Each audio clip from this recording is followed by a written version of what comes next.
of Boys Club. So excited to be here with this all-star panel talking about crypto, the game.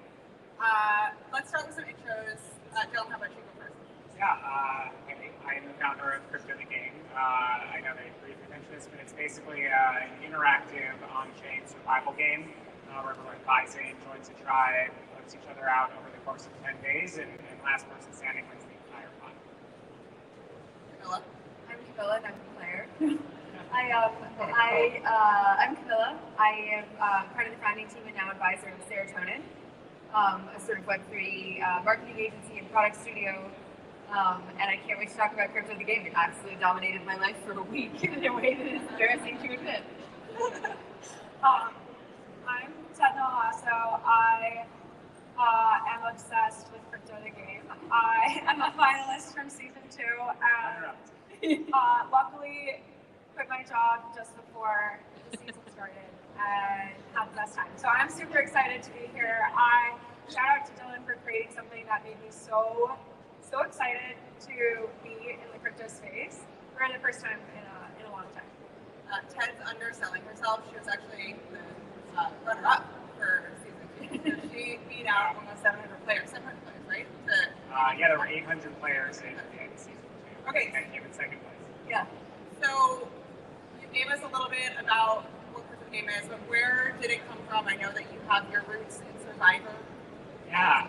I mean, growing up, I was world's biggest Survivor fan. Like collected buffs and cast member autographs, and basically always wanted to play Survivor. And I apply every year, never got a call back. But at the simplest level, just wanted to play a version of the game online with my friends. I started my career in TV.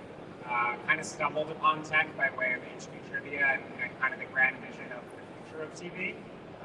So in the same way that HQ Trivia took a traditional game show and made it live and mobile and interactive, the same could have and should have been said in my mind for a Survivor format. So that was kind of the earliest impetus behind the idea. Bounced around a bunch of different startups after HQ, and this is one of those ideas that just kind of kept coming up in the back of my mind. And about 6 months ago, I decided to sit down and proper. Nice. And what was the crypto mechanics that made Crypto Game possible? Yeah, so for season 1, basically all that was crypto was sending like money as your buy-in to our leasing, and then at the end of the season we sent 90% of it to the player's address. Honestly, we built it kind of like for crypto Twitter and on crypto rails, basically because of the audience, and I knew that as like a self-funded game show, like we needed to strap the prize, and our corner of the internet is kind of uniquely suited to spend the equivalent of $300 on a novel use case. But the goal has always been to get progressively more on chain each season. So you all know this as season 2 players, but to basically play season 2, you mint an NFT which represents your spot in the game. And when you get eliminated, that NFT turns to a player NFT to a jury NFT. And it created basically this new deal or no deal mechanic where players can cash out and sell their spots, hedge their parlay, so to speak, halfway through. So the long story short is crypto and this technology makes for such a more engaging and interactive type of game show. Yeah. And what was the pot for season 1 and what was it for season 2? So season 1, it was 41 each. We had 410 players. And then for season 2, we capped entries at 800 players. We sold out in 13 minutes, which was wild, but had an 80 pot. So one person ended up winning about $300,000 in today's prices. Not bad. Yeah. And I know in season 2 you brought in other partners and sponsors. Talk to us about sort of the mechanics of the revenue streams and how the business and everything. Yeah. So again, it's like a bootstrapped and self-funded team. We knew that we needed to basically generate revenue. And coming from a more traditional kind of media background, I knew that sponsorships and partnerships, which is kind of what I worked on most recently, was a good way to do it. And so we had essentially sponsored challenges by the likes of Lens and Uniswap, Wormhole, and Co-op and Safe, and basically turned the entire kind of crypto Twitter ecosystem into our playground for this season. So while most of the game took place on CryptoTheGame.com, a lot of the challenges kind of involved going to other platforms and protocols and in and out of white papers and looking for clues all over the internet. So not only was it revenue generating for the company, but I think it allowed for a much more like robust season in terms of yeah. So I played for seasons, both seasons, and both were so all-consuming. You're all many hours during the day. Not only are you playing the challenges, but you're in the chat, and you're just like totally locked in into the game. Talk to us a little bit about the challenges and how you sort of devise those, and then the relation to then the vote that happened in the evening. Yeah. So in terms of the engagement, I think I definitely was not expecting it to be so 24/7. I kind of envisioned a world where folks would kind of like log in the morning, they'd play a round of POAP breaker and register their score, and then kind of like make an alliance with someone they knew on Twitter and come back on that night to vote. Yeah, really just that's not how played out at all. It's like you're either all in or you're out sort of thing. But with regards to the challenges, I think something that I definitely took inspiration from Survivor on was the diversity of challenges. So on the show Survivor, there are a lot of physical challenges, there are mental challenges, there are social challenges, there are mystery challenges, and so for CTG, I just wanted to make sure it wasn't just one type of digital challenge. So we have fast start paid games, we have crypto puzzles, digital scavenger hunts. The goal was basically that first scavenger hunt of a cryptic clue that ended up leading to a bookstore in Williamsburg, which like was impossible to figure out that first bit anyways for most of the teams. And then having to be inside Chris Dixon's book in a bookstore, like insane. It's almost like, do you remember that internet game Cicada, where they had people sort of solve puzzles and it took years to solve and like someone died doing it? It like almost felt like that. But then there was also like Flappy Bird. Exactly. I think so. The backstory on the Chris Dixon challenge is that we were supposed to launch season 1 first challenge and have it be Pac-Man, but ended up breaking. And Brian and Kai on the team were like, we push a day for Pac-Man. And I was like, the game started. Like, we need a challenge. And so we basically were like, what is something that's super easy on the product and engineering side? And it was like, what if we just like gave everyone a text field and like did something? And it was right around the time that Chris Dixon's book had come out, and Kai on the team was in Williamsburg, so he just like slipped the answer inside one of the books. But yeah, it was the goal is always to have it be very, I guess, like, very frustrating. And it was fun because like at least in one of my groups in the first season, there were a lot of devs that were also in my group, and so some people were actually like sort of taking a look at the APIs to understand what was like maybe coming next or what the underlying was. And so what I liked about the hints and the clues and the challenges is you never treated anyone like they were dumb. Like there was one that was like a private key hidden, and then the answer was what was in the wallet or something. Yeah, there was one where we all of the clues kind of comprised of a C phrase and had to find it. The answer was in the wallet. Like I'd say other than the buy-in, like it was quite crypto. Like we needed to have a fluency around crypto. For sure. Just like I'm definitely the most, I'd say, like off-chain crypto founder. But I think the fact, which I think is why it worked in a sense, because it was an idea that I had before there was a crypto component. It's like crypto makes everything more fun, and it made all of the challenges and stuff. It's like that much more interactive. Okay, so I want to talk about the experience of playing the game. Ted, walk us through a day in the life of Crypto the gameplay. Maybe not the last day when there was the final vote, but one of the earlier days. So I live in LA, I live in Venice, so I'm on Pacific time, so I wake up, I'm like an early riser, so I wake up at 6 a.m. 200 messages in the chat already, like completely, and I'm like trying to catch up, and I'm like, do we have any clues? Everyone's like, no. And I'm like, okay, well, the game doesn't come out until 9 a.m. So basically from 6 a.m. to 9 a.m., this is like midway through the game. At this point, everyone has like good rapport. We're the Skywalker's tribe. Everyone's like sending photos of their coffee in the morning. And then 9 a.m., the challenge comes out. And I kid you not, it's like 10 people are like assigning themselves roles. It's like, okay, who's doing this? Who's doing that? What does this mean? What does that mean? And like fully baked. And like before that, people are like, oh, I have to work today. And I was like, I so let me know how I can help. And it would just be like until the challenge went. And so like what Camila was saying is like if you're not technical or you weren't particularly like good at what the challenge was, you would still have ways to like involve. So like one challenge I was like, I'm just gonna keep tabs on all the other teams so that we know how far that we need to keep going. Or like, oh, we know we need to get X, Y, yeah. Or no, on the public leaderboard now, yeah. And so everyone has a role that they do throughout, and then we basically play until the challenge is over, which some days was within a half hour.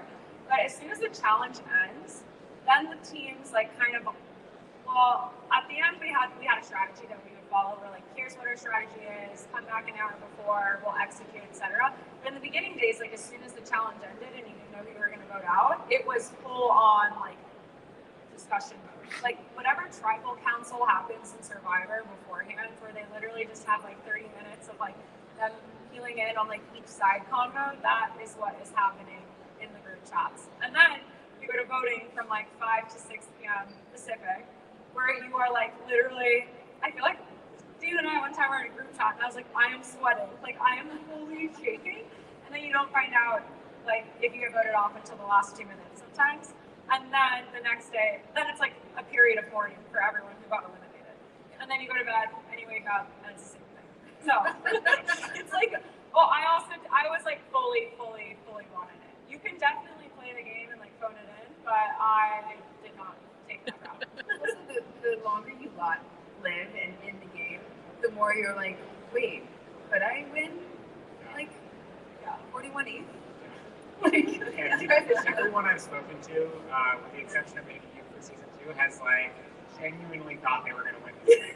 Like, and I think that's what makes it unique in the sense that like any other game that has 800 people, I think the assumption would be like I have a 1 in 800 chance, but because it's such a individual and social game. I don't know. Everyone uniquely felt like they had a shot. It's also, to what you were saying, it's like kind of a fascinating psychological experiment. So like what happens when you get, in the initial round at least, it was early days, no one really knew what they were doing, and like Survivor, you're randomly assigned to a tribe. And so there's like a bunch of VCs participated in the first round, there were some devs, I had some friends of mine that I'd known for a while, a former colleague, that were all in the same group. And then so you're like, this is so fun, like, hey old friend, we're in the same group. And then you have to vote someone out. Don't kill each other. And then like crypto in a lot of ways, for those that have been active, is like it's been quite PvP as an industry in general if you're doing stuff on chain. And so this like stripped away any, like it was very PvP in a way, but with like you like look your enemy in the eye. Like a way that we're not used to. But no, it was funny for your time zone. So I live in London, and so I was on the opposite time zone. So final vote would happen for me at like 2 a.m. And so for like a week, I was like phone in bed at 2 a.m., like also nervous, and then the vote would end, and then my adrenaline would be through the roof. So I would be able to sleep for another 2 hours, or when I occasionally did have to sleep, I'd be like, I hope I wake up not dead. Yeah. That was the weird thing, is like people would send me their NFTs so I could like vote on their behalf if they were in Europe. And then like if they got voted off, I'm like, oh shit, I have to be the bearer of bad news when they wake up in a few hours. And I'd be like, here's your NFT back, and like, I'm sorry but you got voted off. It's crazy. Yeah, or there'd be like, there was a private chat last night to maybe eliminate you, but I came in and made a case to save you because both the pleas are down, don't forget that. Like hey, you got me back. It was wild. I didn't expect that going into it, that it would be, like I was canceling dinner plans. I was like, I'm sorry, I can't do anything else with my life right now. I'm on an on-chain reality show. I'm on an on-chain reality show. I wanted the social game aspect of the game is so important, and we saw that play out through to the end, especially in season 2. Were you on any alliances? What was your sort of social strategy? Let's start with you, Camilla. Go first. So let me tell you, vibes in the purple team round 1 were impeccable. We were really upset when we got mixed up. So then there was this like clandestine purple tribe alliance that kept going. All the women got together in a chat, which was actually one of the busiest notification chats. There was sort of sideline alliances. Those that were in Pleaser Now were playing, had our own little side chat. But then all of these alliances honestly made me incredibly stressed out, because then you don't really know, like, do you play at all? Do you have one alliance? Do you just do no alliances? But it was fascinating the dynamics of who got voted off. Like in round one, the poor VCs, they were all just eliminated immediately. Or like cooked. Yeah. Which is like interesting sentiment I didn't quite realize was that acute and alive and well. And then it was if you had a public following or if you were like an influencer in the space and you had a following of compute, you were also a target. And then anybody that put their head up to be like, I'll help organize our group and make things happen, also were a target later on down the line. Okay, let's just double click there because Ted took it all the way to the end and was a public figure. What was your strategy? How'd you do it? What occurred? Okay, the strategy was truly just to have fun. Like, it was to, like, F around and find out. I didn't know much about the game, but as you started playing, you're like, oh, I'm getting really into this. And also, like, I was a athlete. Like, as soon as it's a team game, I'm like, oh my gosh, let's win. I want to win together. And so I was, like, all in, and also was like, okay, let's organize. Let's do this. We had another person on our team who's like a spreadsheet mastermind. So I was like, okay, how can I help you? Let's do this. And then I think it was night 2 or something. I saw Christian, who was like a season 1 favorite, get voted off simply for being Christian.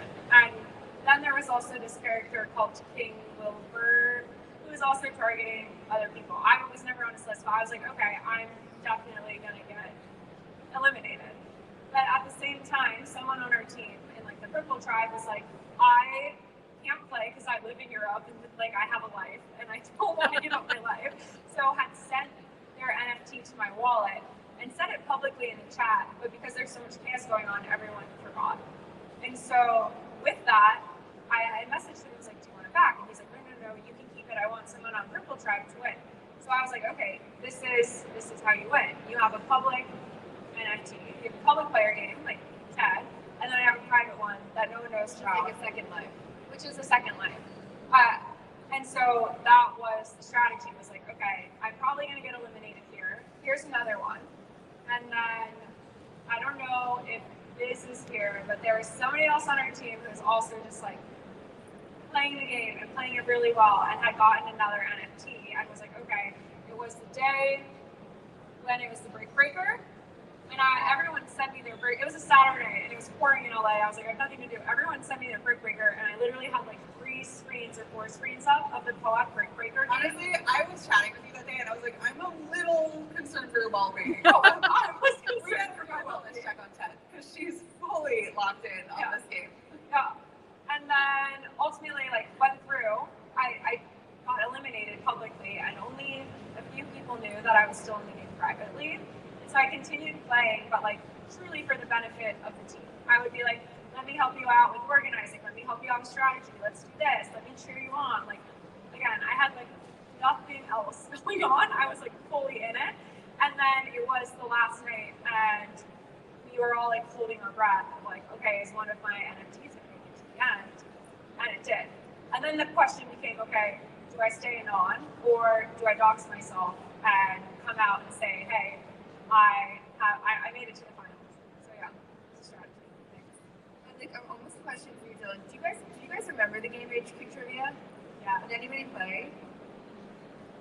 I remember when. Did anyone here play Crypto the Game, by the way?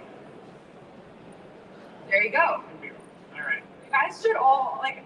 I mean, It's fun. Yes, like there's been some reunion parties with the great time. But for HQ Trivia, like when it came out, I was working for a hedge fund at the time in New York.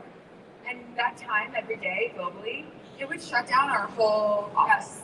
Like, everyone would gather around and, like, stand around our desk and play HQ Trivia to see how we would make it or who would win. And then we go back to work 5 minutes later and everything would be fine. But we did that, like, for a while throughout that. And I'm, like, thinking about it now, I don't think I've felt that way since playing Crypto the Game, where I went into it being like, oh, I know Dylan. I'm happy to support. I didn't realize at all that it was going to dominate my life. I'm telling you all, this is so much fun. Yeah, like I had no idea what I was signing up for, and I had no idea that I would feel so emotionally invested so quickly. Oh my gosh, like my tribe mates feel like I've like gone through the trenches with them. Where I was like, someone reached out for something recently, and I was like, yeah, of course, I'll do anything for you. Like, I've never met you in real life, and we only played a game together for 10 days, but like, I will go to war for you.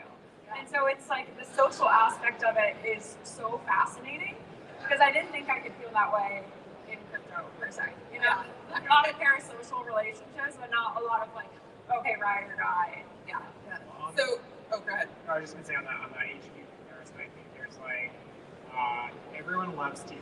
Everyone loves watching game shows, reality shows. It's kind of like, you know, game shows started on radio, and like it's kind of the only thing that I think is like universally beloved. I don't know about you all, but like I always wanted to be a contestant on a game show. I always wanted to be a contestant on a reality show, and in the same way that HQ, I mentioned this earlier, but like basically took a traditional TV game show and made it interactive and everyone could play it. The same thing happens in a reality show. Like the winner of season 1 was a guy by the name of FFL. You know, lives in rural Japan, doesn't speak a word of English, and in any other traditional reality show format, like someone like that never would have been cast and gone on to play this thing, let alone win it. So yeah, I just think like this technology and like crypto specifically, wherever you are, whatever language you speak, to play a game like a reality show. Yeah, I wonder too, because like crypto is even now at Consensus, where there's so many people here, and you have like the future of money, and then like gaming and legal, and we're up here talking about a game, and it's sort of like a bunch of now sort of disparate parts of our industry. It still is quite a small industry that's full of its own eccentricities and quite self-referential. And so this rolling conversation that we're all having anyways on like crypto Twitter or in Discord, and then also kind of the PvP nature of how crypto can be sometimes, it just felt like all of that distilled in like a really acute way that I'd never really experienced in like that like adrenaline rush in 7 years in crypto. Like maybe with the exception of DeFi Summer, it's never felt that much like you can't walk away from your computer. I will also say, this is like a quick, the reason why I played this season was actually because I heard Tina, Natasha, and Boys Club were going to be doing a daily recap. And I immediately was like, this is like, what's his name? Andy's like Bravo after the show, talk show. And I was like, this is the future of like of crypto going mainstream. Is like, you need drama, you need a story, you need like interesting personalities talking about this, and you need like fun and like vibes and great energy. And I was like, this is like chef's kiss. And it was that. And then Dylan messaged me and was like, oh, do you want to play? And I was like, I don't know. But I will say, like, I had all of my, like, for lack of a better term, normie friends every morning wake up and listen to the podcast. Like, every person in my family was like listening to the podcast, like what happened last night, like staying afloat. And then it was like truly the best access point for them to understand like this cultural world that we live in. And so just shout out to Dina, Natasha, and Dylan for forging that, because that to me was like actually the inflection point where I was like, okay, I'm in. Like, I'm actually in. I told Tina this, but my 68-year-old mother-in-law called me the day after you were eliminated and heard it on the podcast and was like, do you think Ted's going to buy back in anonymously? Like, people were like watching and listening and like had favorites and there were villain arcs, and like there really was a Do you know if there were any polymarket prediction markets going on so, the side? Yeah, so season 1 had polymarket spun up like on its own, kind of like yeah, I don't know if there was one for season 2. Yeah, I don't think there was, but I got to talk to the polymarket intern for whatever you're doing. That's from the trailer. Goldie from season 1 who like freaks out. He's now the polymarket. He loves CGG. Okay, we have a couple minutes left here. I want to talk about any big learnings from season 2 and also what's next, season 3. How's it shaping up? Yeah, so for season 2, the big twist was we called it an on-island, and it had this kind of like NFT-based entry. So you could kind of either play as yourself or play anonymously, which my goal is basically to have every season be like a case study on like human behavior. And I think season 3, we haven't really said this anywhere, but I was playing around with this idea of basically voting for who you want to keep each night. So instead of every voting period voting people out, you're actually casting your votes each night for who you want to stay in. So it doesn't essentially like de-incentivize being an active player in the game. It almost puts a bit more like an importance on strong alliance. So that's one twist we're exploring. I am currently watching Top Chef, and I love Last Chance Kitchen. So like maybe there's like a resurrection island where like you get eliminated, you come back in. But all this to say is like it's been the most fun job I've ever had, and like I can't wait to build it. You're so omnipotent. You It's gonna be fun. So season 3, you confirm, is Yeah, happening. for sure. It's Okay. happening. There's going to be a companion podcast. Yes. Yeah, we're doing it. We're bringing it back. I think we're penciling in September. Just a lot of players have said, like, begged us not to do it over the summer because of travel plans and kids are out of school and things like that. But yeah, I think season 3 this fall, cryptothename.com. Great. And in our last minute here, most surprising, weirdest, funniest moment from season 3? Let's do 2. Yeah, so my mother-in-law was in the podcast. Nice. It's like something that will always stand out to me. I would say, yeah, I was at ETH Denver and saw tribe mates that had an alliance, and so I was a bit at Farcon too. But like seeing tribe mates meet IRL for the first time, and like you get bear hug, and like we're like friends forever because of this. It was so like heartwarming. Oh, I love that. Let's end on that note. Thank you. Thank you.